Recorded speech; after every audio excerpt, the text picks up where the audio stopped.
Hey guys, what's up? This is Insanity. Got a gameplay of Modern Warfare on PC. This is a game of regular TDM on Shoot House, and I don't session join for this match, so you guys can get a helpful reminder that this is what my typical Modern Warfare match should look like. Especially after I artificially inflated my stats by session joining numerous games and tricking the game into thinking I'm a really good player, when in reality I'm really average and competent but nowhere near as good. Since my recent and stockpile gameplays have all been from session join-ins, it's good to get and upload an honest game. You may have noticed me uploading more nuke gameplays after I previously said that I didn't want to think about getting a nuke again, and that's because my mindset changed after session joining games on a regular basis. As you guys might have also noticed, I've been going on a Damascus camo grind, which is certainly doable outside of session joining, but much easier through session join-ins, and I have played nothing but shipment and shoot house in hardcore mode. On average, I was getting 60 to 80 kills in a session join-in setting, sometimes going to 100 plus on hardcore shipment, and I am getting these kill counts using nothing but support kill streaks like personal radars and UAVs. Since I'm artificially getting way more kills on average than I normally would, it's clear that there is very little reason to keep any gameplay I get from abusing session join-ins, so I ended up practically throwing away nearly every game I've captured or not even recording at all. My primary goal from abusing session join-ins eventually transformed into leveling up weapons and getting camo challenges done in order to justify my abuse. That leaves going for and getting a nuke as a secondary objective, because while session join-ins give me easier lobbies, a 30 kill streak is still a lot to ask for, and I can actually be stopped from getting a nuke. So any gameplays I save from session join-ins has to be a tactical nuke gameplay at bare minimum, and I ended up recording a lot of nuke gameplays as a result. I should note that while I recorded a lot of those, most of those are not going to see the light of day, because there's really no point in uploading a whole bunch of videos showing me beating up on sitting ducks to get a nuke. I already uploaded a few nukes, so any nuke gameplay upload from this point onwards will be kept to a minimum. I didn't feel like going for Dark Matter Ultra and Cold War with the same session joining abuse, despite being able to commit to a Dark Ether camo grind out of that game, because 1. Dark Ether was already enough of a time commitment that I did not want to try and go for Dark Matter Ultra. 2. Dark Ether looks much better to me compared to Dark Matter Ultra, especially if factoring in how unsatisfactory the camo coverage is on guns in Cold War. And 3. Since I did not play Modern Warfare 2019 all that much, I wanted to make up for that. The one thing that motivated this grind was the fact that I disliked how gold camo looked in Modern Warfare. I've seen some videos of other gold guns in Modern Warfare, and I imagined that maybe gold might look better if I used certain blueprints of that particular gun. But I didn't want to bother with blueprints or experimenting with those, since they end up confusing me in regards to remembering what that gun's supposed to be and whenever I edit my custom classes. And that means not knowing which blueprints might help draw out the overall look of gold camo better. Then I got platinum camo on the marksman and sniper rifles, and I was still dissatisfied with the way it looked. Platinum was too subtle looking, with some maps making platinum feel kind of invisible on a gun, and I ended up thinking platinum was not worth my time if it did not stand out in a good way when applied to guns as a skin.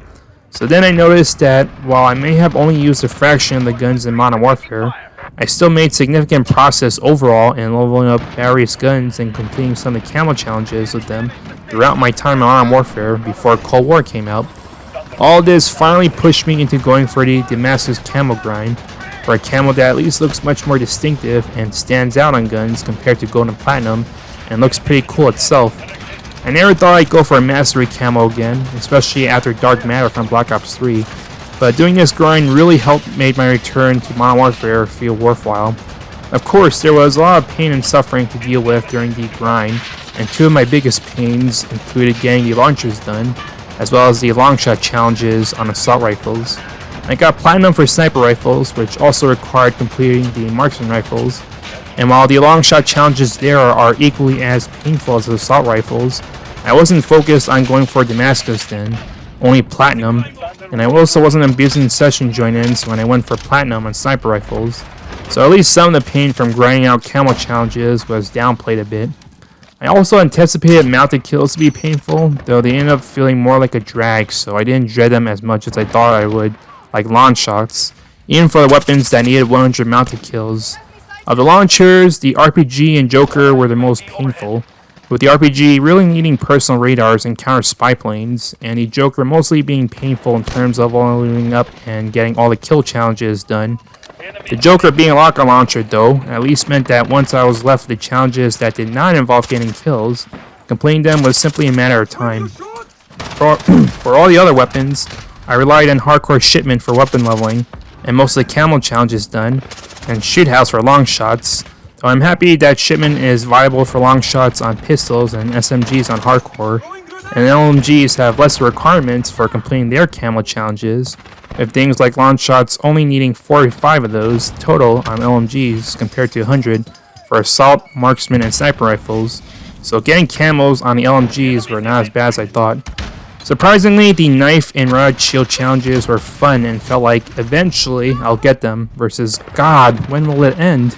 I ran into some people in hardcore who were kind enough to feed me kills for my challenges on the riot shield, so grinding out was significantly less of a horror, and I also did other riot shielders a favor and died to them on purpose to help with their challenges.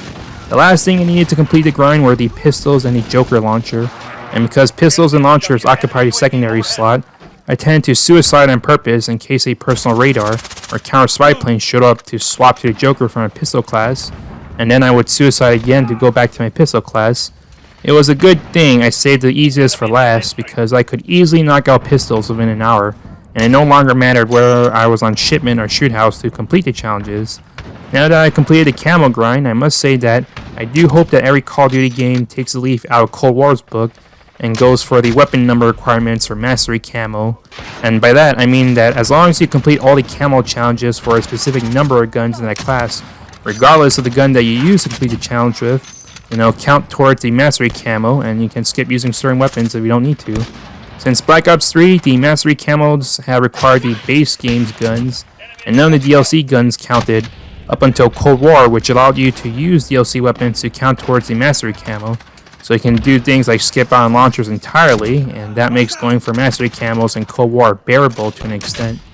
While I will never buy Vanguard, I'm glad that they were continuing for any precedent that Cold War set, and that you just need to complete based on the number of guns in that class, regardless of the gun you're using, and have the option to use DLC weapons to count towards the mastery camo. So I assume this will be the standard from now on. For Modern Warfare, my first gold assault rifle was the CR56 AMAX, so that meant that once I actually bothered doing the Damascus camo grind, I basically just wasted time on a useless gun for the grind beforehand, so I will need to work on the 8 base game assault rifles. My previous gold guns prior to even completing platinum on the sniper and marksmans were the two of the base shotguns and the Desert Eagle. So I also end up wasting time grinding out gold camo on the Renetti pistol. Imagine how much time could have been saved on a Damascus grind if it didn't matter which weapon actually contributed towards Damascus. It's unfortunate that my mentality was, let's just get gold on my favorite weapons, eventually changed to, gotta do them all. Finding guns that actually matter. But I'm just happy to have finally gotten this grind over. So that's the gameplay and commentary. Hope you enjoyed it. And Insanity is out.